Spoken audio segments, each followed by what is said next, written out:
Morning class 8 शुरू करेंगे। आज हम लोग नया चैप्टर ज्योग्राफी में चैप्टर 4 9 चैप्टर है आज हमारा एग्रीकल्चर। तो एग्रीकल्चर के बारे में डिस्कस करेंगे।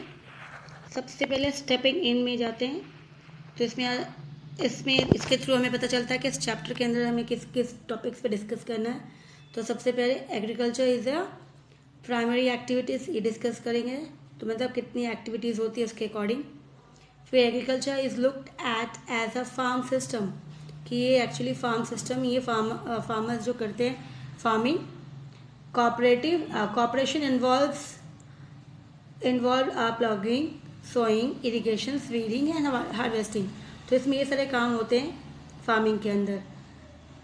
प्लॉगिंग मिट्टी को सही करना, ऊपर नीचे करना उसको बोलते हैं प्लॉगिंग। सोइंग बीज डालना, पानी डालना, इरिगेशन को बोलते हैं पानी डालना। वीडिंग्स जो कुछ साथ में जो चीज़ें हम लगाते हैं साथ में बहुत कुछ अनवांटेड प्लांट्स भी आ जाते हैं उसको निकाल के बाहर फेंक देना।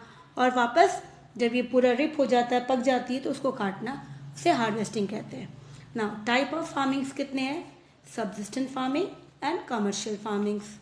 मेजर क्रॉप्स जो ग्रो होते हैं वो है राइस, व्हीट, मिलेट, मेज और फाइबर क्रॉप्स जैसे जूट एंड कॉटन्स। फिर इससे कपड़े बनते हैं जूट एंड कॉटन से, उसके लिए फाइबर क्रॉप्स कहा जाता है उसको। मेन फूड जो हम लोग यूज़ करते हैं फूड्स के लिए। बेवरेजेस जैसे टी कॉफ़ी पिया, जैसे रिफ्रेशमेंट टी एंड कॉफ़ी लेते हैं तो रिफ्रेशमेंट हो जाता है तो इसलिए बेवरेज जिसको हम लोग ड्रिंक करते हैं।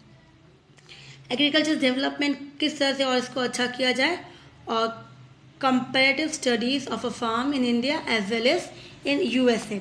दोनों को कंपेयर किया जाएगा कि कौन से फार्मिंग इंडिया की किस तरह से होती है और यूएस में कैसे होती है। ठीक है, तो शुरुआत करते हैं सबसे पहले प्रिमिटिव फार्मिंग के थ्रू कि प्रिमिटिव फार्मिंग किसे कहते हैं। एग्रीकल्चर को प्रिमिटिव या फिर प्राइमरी एक्टिविटीज़ के नाम से कहा जाता है। प्रिमिटिव फार्मिंग जो बोलते हैं मेनली बहुत पहले जो शुरू हुई थी मेथड उसको बोलते हैं। तो सबसे पहले agriculture is a primary activities means primary है ना, जिससे स्टार्टिंग होती है, शुरुआत ये काम होता है जो इसके बगैर कोई काम हो ही नहीं सकता। तो प्राइमरी नॉलेज बहुत ज़रूरी होती है। उसके बाद प्राइमरी के बाद सेकेंडरी, फिर सीनियर सेकेंडरी होती है। आज तो प्री प्राइमरी, पहले तो प्राइमरी होता था लेकिन आज तो प्री प्राइमरी भी आ गई है। तो इसके लिए ये मतलब हमारे एक्टिविटीज़ जो हम लोग काम करते हैं उसका ये सबसे पहला स्टेप होता है प्राइमरी। तो एग्रीकल्चर को कहा गया है primary activities. Most of the crops which are grown go through various process. जो भी क्रॉप्स हम ग्रो करते हैं इसमें एग्रीकल्चर के अंदर वो बहुत सारे प्रोसेस से गुजरते हुए फिर वो आगे बढ़ते बिफोर एनरिचिंग अस और हम तक पहुंचती है। तो कैसे कौन कौन सी प्रोसेस होती है? The transformations from a plant to a finish product. तो सबसे पहले ट्रांसफॉर्मेशंस के पौधे लगाते हैं, फिर वो बाद में वो एक प्रोडक्ट बन जाती है। जैसे मान लो गेहूं से आटा बना, तो गेहूं तो जो उसका प्लांट था वो बना और उसका प्रोडक्ट क्या बना? Wheat flour. ना involve 3 types of economic activities. तो ये जो एक्टिविटीज़ है वो 3 टाइप्स की होती है, 3 होती है। एक तो प्राइमरी, दूसरा सेकेंडरी। ठीक है, तो जो एक्टिविटीज़ होती है कितनी होती है? 3 होती है। तो 3 टाइप्स ऑफ एक्टिविटीज़ जो होती है इकोनॉमिक एक्टिविटीज़, सबसे पहले primary, then secondary and last is tertiary. तो लास्ट टर्शियरी, सेकेंडरी और पहले वाले को प्राइमरी। ना क्रॉप्स फर्स्ट ग्रोन। तो अगर हम देखते हैं इसी तीनों 3 एक्टिविटीज़ को विद एग्जांपल्स यहाँ पे देखेंगे कि क्रॉप्स आर फर्स्ट ग्रोन। सबसे पहले क्रॉप्स ग्रो होती है, क्रॉप्स को लगाया वो ग्रो हो गई है ना। देन प्रोसेस्ड, उसको फिर हम प्रोसेसिंग में डालेंगे अलग अलग, फिर इसको पैक करेंगे, ट्रांसपोर्ट करेंगे और फाइनली वो कहाँ जाएगी? मार्केट के अंदर। तो हमने क्रॉप्स को लगाया, वो बड़ी हुई, उसको प्रोसेस किया। तो इसी तरह से वो क्या करे, जो 3 प्रोसेस हैं तो उससे सबसे पहले वो क्या होता है, इसको ग्रो करते हैं, क्रॉप्स को ग्रो किया, फिर उसको प्रोसेस मीन्स उसको उसकी साफ सफाई की गई, उसकी पॉलिश की गई, फिर उसको पैकेट में पैक किया गया, फिर इसको ट्रांसपोर्ट में डाल दिया गया, फिर बाद में वो मार्केट में आती है। फिर हम उसे मार्केट से खरीदते हैं, किस लिए? कंज्यूम करने के लिए, खाने के लिए। तो इसी तरह से कितने सारे प्रोसेस में उससे गुजरी, वो बहुत सारे प्रोसेस से गुजरे। तो hence various activities takes place from agriculture to processing to transport. तो बहुत सारी एक्टिविटीज से गुजर गई एग्रीकल्चर, फिर प्रोसेसिंग एंड ट्रांसपोर्टेशन। तो इसी तरह से हम लोग डिस्कस करेंगे कि एक्टिविटीज़ कैसे होती, क्या क्या होती है। ठीक है ना। सबसे पहले आ गया प्राइमरी एक्टिविटीज़। तो प्राइमरी एक्टिविटीज़ जो है उसे हम लोग एग्रीकल्चर एक्टिविटीज़ में कहते हैं, क्योंकि एग्रीकल्चर से रिलेटेड होता है। तो प्राइमरी एक्टिविटीज़ में कौन कौन सी एक्टिविटीज़ है जो डायरेक्ट नेचर से होता है, जो चीज़ हम लोग डायरेक्ट नेचर से लेते हैं। ठीक है, जो हमने नेचर से ले लिए, जैसे सच एज एक्सट्रैक्शंस, जैसे हम ले माइनिंग, माइन होती है, माइन से जो कोल निकाली, पेट्रोलियम निकाल ली, है ना। मिनरल्स अलग अलग होती है, उसको निकालते हैं, जैसे हमने चैप्टर पढ़ा था मिनरल्स में एक्सट्रैक्शंस की जाती है। तो वो हो गया एक्सट्रैक्शन, जो हमने नेचर से लिया, जो हमने अर्थ क्रस्ट में से निकाला। तो ये सारा एक्टिविटीज़ तो वो नेचर से रिलेटेड है, तो इसलिए प्राइमरी पहला स्टेप होता है। फिर इसको कलेक्शंस, कहीं से कलेक्ट किया, फॉरेस्ट से कलेक्ट कर लो, मान ले हमने फॉरेस्ट में से उसको ले लिया। तो फॉरेस्ट में बहुत कुछ ऐसे प्रोडक्ट होते हैं जिसमें से हर्ब्स बनती, मेडिसिन बनती है। तो इसी तरह से कलेक्शन करते हैं। फिर उसके बाद and production of natural resources, और कुछ प्रोडक्शन ऑफ नेचुरल रिसोर्सेज जैसे एग्रीकल्चर मान लेते हैं। तो इसी तरह से ये चीज़ें जो है ये सारा प्राइमरी से रिलेटेड है। सबसे पहला प्रोडक्ट, सबसे पहला स्टेप, और जो नेचर से रिलेटेड होता है उसी को कहा जाता है। तो इसी तरह से एग्जाम्पल में क्या क्या है, एग्रीकल्चर, फिशिंग, माइनिंग। तो एग्रीकल्चर जहाँ पे नेचुरल रिसोर्सेज नेचर से रिलेटेड है, हम ग्रो करते हैं। फिशिंग एक्सट्रैक्ट करते हैं, कहाँ से, रिवर से निकालते हैं। माइनिंग को भी एक्सट्रैक्ट करते हैं। तो इसी तरह से ये सारी चीज़ें जो हो गया हमारा प्राइमरी हो गया। अब आता है सेकेंडरी में। सेकेंडरी में क्या होता है, जब हम इन्वॉल्व करते हैं, प्रोसेसिंग में डालते हैं, कुछ चीज़ों को हम लोग क्या करते हैं, प्रोसेस में करते हैं। द रिसोर्स, जो चीज़ें हमें कहाँ से मिली थी, प्राइमरी से। ठीक है, जो हमें प्राइमरी से मिली थी, मान लो हमें यहाँ पे प्राइमरी से वापस वही एग्जाम्पल ले लेते हैं। यहाँ पे एग्जाम्पल बहुत सारा है, तो आपको एग्जाम्पल एकदम छोटी सी एग्जाम्पल वीट का ले लेते हैं। तो वीट जो है हमने प्राइमरी से, मान लो कि हमने ग्रो किया, ठीक है, वीट ले लिया। अब उसको क्या किया जाएगा, सेकेंडरी के अंदर उस वीट को प्रोसेस किया जाएगा, उसको साफ सुथरा किया जाएगा, है ना। वीट को साफ सुथरा करेंगे, प्रोसेस करने के बाद उसकी, तो यहाँ पे देखो processing obtain from the primary. तो हमने कहाँ से लिया, वीट को प्राइमरी से लिया, उसको प्रोसेसिंग की। प्रोसेसिंग करने के बाद उसके बाद उसकी क्या की, उसकी पाउडर बना दी, फ्लावर बना दिया, आटा बना दिया। आटा बनाने के बाद क्या किया जाएगा, उसे आटा बनाने के बाद पैकेट में डाल के मार्केट में भेज सकते हैं, मतलब ट्रांसपोर्ट में लगा सकते हैं, या फिर वापस एक फैक्ट्री से दूसरी फैक्ट्री जाएगी। आटा पैकेट होने के बाद जिस फैक्ट्री में, जैसे बेकरी वाला मान लो, तो बेकरी में जाएगी, तो बेकरी से क्या बनेगी, बिस्किट बनेगी, केक बनेगी। तो इसी तरह से ये चीज़ें जो है तो कहाँ हो रही है, सेकेंडरी के अंदर हो रही है, प्रोसेस की जा रही है। तो जो चीज़ हमें कहाँ से मिली थी, प्राइमरी से मिली थी, उस चीज़ को हमने सेकेंडरी में प्रोसेस कर दिया। प्रोसेस करने के बाद उसको एक नया प्रोडक्ट बना दिया, एक नई चीज़ बना दी, और फिर उसको फूड प्रोसेसिंग उसके बाद हमने डाल दी, पैक कर दी, industry, packing industry, manufacturing industry. तो इसी तरह से ये चीज़ें अलग अलग इंडस्ट्री है। तो एग्जाम्पल दे दिया कि जैसे फूड प्रोसेसिंग हमने एग्जाम्पल ही वीट का पढ़ा, तो ये कौन सी इंडस्ट्री हो जाती है, फूड प्रोसेसिंग, जो फिर फूड को पूरा वो पैक करने के बाद मार्केट में भेजती है। पैकिंग इंडस्ट्री, कुछ सामान को लेके वो पैक करके, ठीक है, जैसे यहाँ पे माइनिंग वाला चीज़ें ले लो या फिर फिशिंग ले लो, तो पैक करने के बाद इंडस्ट्री इसको सप्लाई करती है, मार्केट में डालती है। मैन्युफैक्चरिंग, कुछ सामान जैसे आयरन एंड स्टील इंडस्ट्री है, तो आयरन एंड स्टील इंडस्ट्री जो है कहाँ से निकालते हैं, वो एक्सट्रैक्ट करते हैं अर्थ क्रस्ट से, फिर उसकी सामान बनती है, तो उसकी मैन्युफैक्चरिंग की गई इंडस्ट्री में, उसको कुछ बनाया, नया चीज़ बनाया। फिर वही पहले ऑयल, जैसे मैंने कहा एक्सट्रैक्टिंग ऑयल यहाँ से निकालते हैं, वो भी प्राइमरी है। लेकिन ऑयल को प्रोसेसिंग करना, रिफाइन करना, क्योंकि जब ऑयल हम निकालते हैं, पेट्रोल निकालते हैं हम लोग जो है पिए ऑयल को, ठीक है, वो क्या होता है, वो रॉ होता है ना, या फिर हमने पढ़ा था और मिनरल्स, और तो ये चीज़ें जो है ये क्या होती है, उससे वापस हमें उसमें से अलग करनी पड़ती है। तो ऑयल से बहुत कुछ अलग करना पड़ता है, वो कहाँ पर ही होगा, ऑयल रिफाइनिंग इंडस्ट्रीज़ में होगा। तो इससे ये पता चल रहा है कि हमने सेकेंडरी में जो भी काम किया लगभग वो सारा हमें कहाँ से सप्लाई मिला, प्राइमरी में, वो प्राइमरी में हो रहा था। फिर प्राइमरी से हमने इसको सेकेंडरी में उसको चीज़ें बनाई, कुछ अलग चीज़ें बना दी, उसकी नई रूप दे दी। अब यहाँ पे तीसरा आता है टर्शरी। अब यहाँ पे प्राइमरी और सेकेंडरी ने तो काम कर दिया, लेकिन प्राइमरी में सोचो जो सामान थी सेकेंडरी से सेकेंडरी में गई, P for primary, S for secondary. ठीक है, वापस इसको ठीक करते हैं। प्राइमरी में जो प्रोडक्ट हमने बनाया सेकेंडरी में बनाया प्राइमरी से लेके, लेकिन प्राइमरी से सामान जो सेकेंडरी में गया वो किसके थ्रू जाएगा? ट्रांसपोर्टेशन के थ्रू जाएगा ना, टी फॉर ट्रांसपोर्टेशन। और थर्ड हमारा क्या कौन सी एक्टिविटी है? वो भी टी है, दैट इज टर्शरी। तो यहाँ पर ही टर्शरी जो है वो दोनों को हेल्प कर रही है, किसको? प्राइमरी को, सेकेंडरी को। इसका प्रोडक्ट उसने यहाँ पे पहुँचाया सेकेंडरी में, और सेकेंडरी का प्रोडक्ट वो कहाँ पहुँचाएगी? मार्केट में। और कौन कर रहा है ये मार्केट तक पहुँचाने का काम? टर्शरी। हमारा थर्ड प्राइमरी जो एक्टिविटीज़ है वो टर्शरी है, जो दोनों को हेल्प करता है, प्राइमरी को भी सेकेंडरी को। तो उसे कहा जाता है सर्विस सेक्टर या फिर सर्विस इंडस्ट्री। उसी तरह से सेकेंडरी जो एक्टिविटीज़ थी उसको इंडस्ट्री सेक्टर्स के नाम से भी कहा जाता है, क्योंकि वो मोस्टली इंडस्ट्री के अंदर ही सारा सामान होता है, सारा काम होता है, इसके लिए वो सर्विस जैसे उसको कहा जाता है इंडस्ट्री सेक्टर्स। तो यहाँ पे दोनों प्राइमरी और सेकेंडरी किसे हेल्प करती है? टर्शरी को हेल्प करती है ना। तो ये हेल्प कर रही है दोनों की, बदले में उसको पैसे मिलते हैं, क्योंकि उसने ट्रांसपोर्ट किया, उसके सामान एक जगह से दूसरी जगह लेके गए, फिर वापस मार्केट तक लेके गए, तो उनके बदले में उनको पैसे मिलते हैं। तो उन्होंने सर्विस प्रोवाइड की, इसीलिए टर्शरी भी बोलते हैं और सर्विस इंडस्ट्री भी कहा जाता है। तो आजकल सर्विस इंडस्ट्री बहुत ज़्यादा आगे जा रही है। कैसे?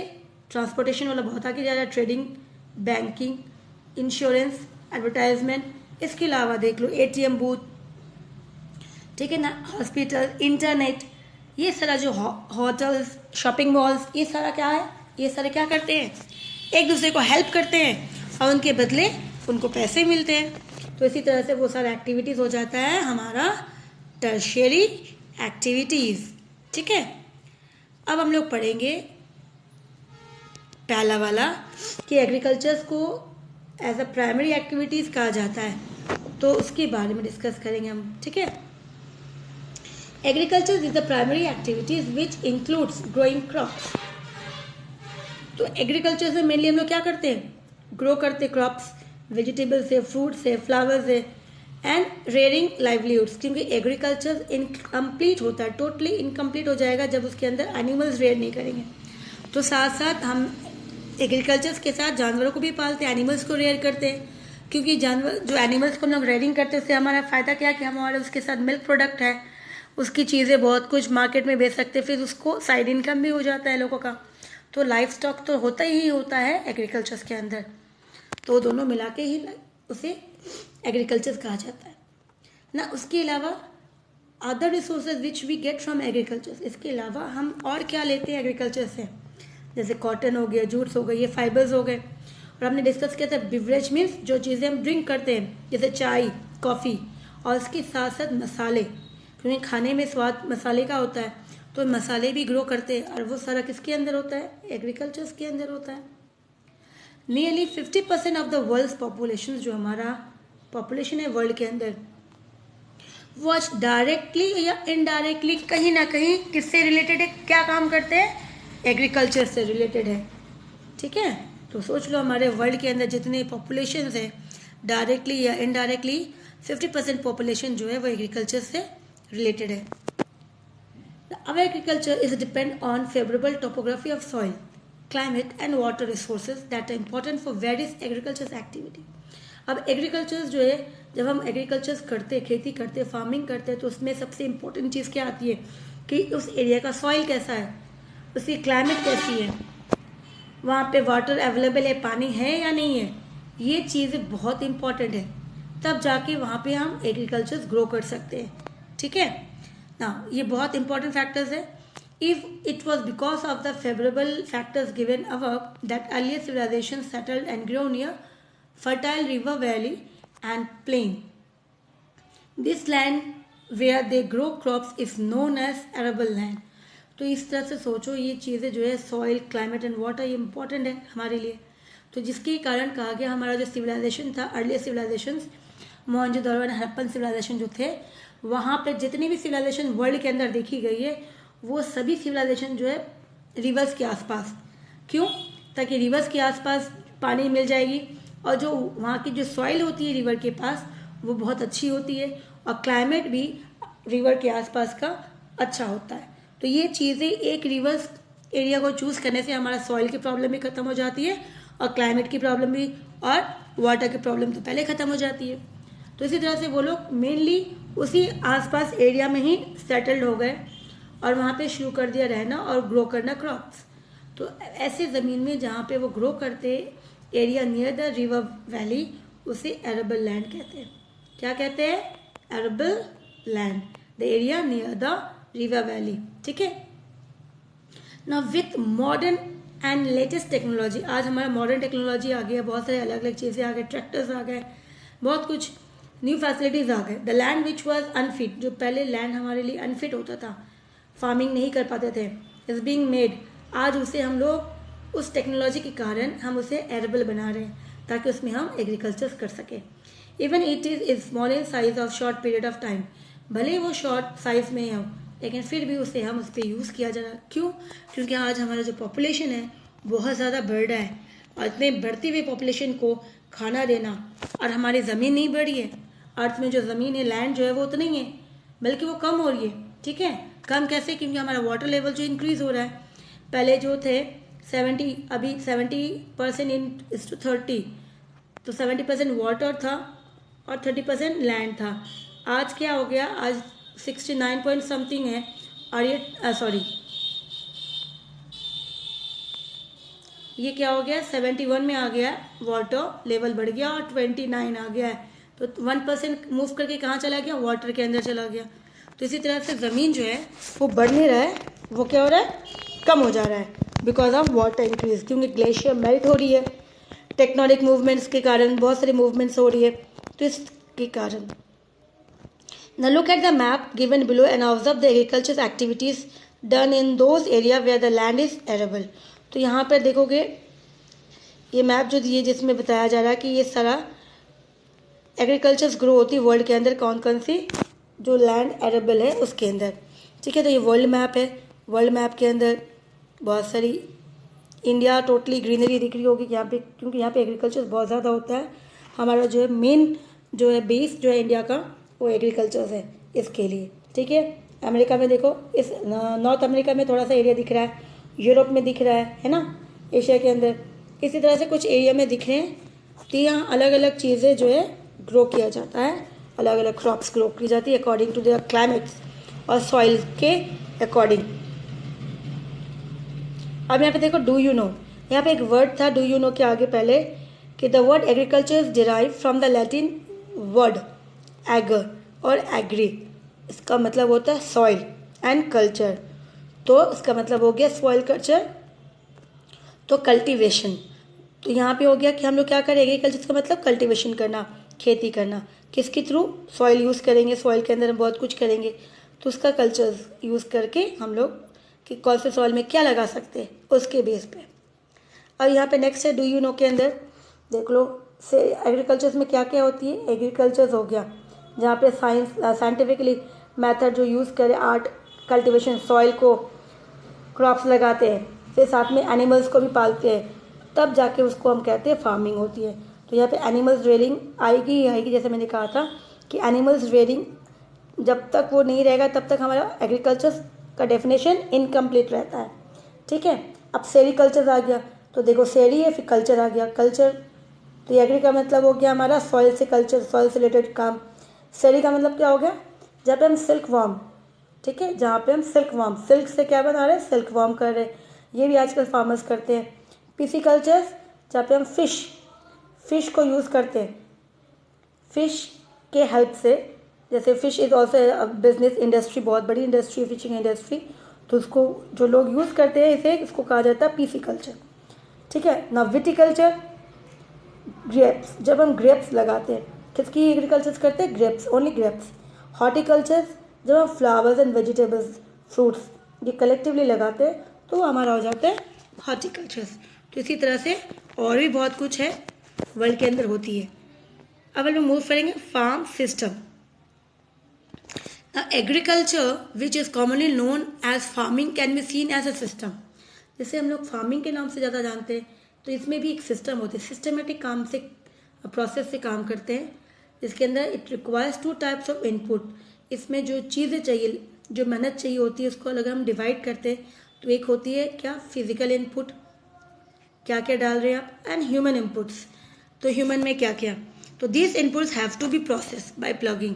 इस इनपुट्स को जो हम लगा रहे हैं इसे भी हमें प्रोसेस में ले जाना पड़ेगा। जैसे प्रोसेसिंग क्या करेंगे, प्लगिंग द लैंड, मतलब मिट्टी को सही करना है, ऊपर नीचे करनी होगी मिट्टी इसको, ताकि वो वहाँ पे हम क्या करें, मिट्टी सॉफ्ट हो जाए और उसमें हम लोग सोइंग कर दें, मतलब बीज डाल दें। फिर बीज डालने के बाद क्या करते हैं, फर्टिलाइजर डालते हैं उसमें।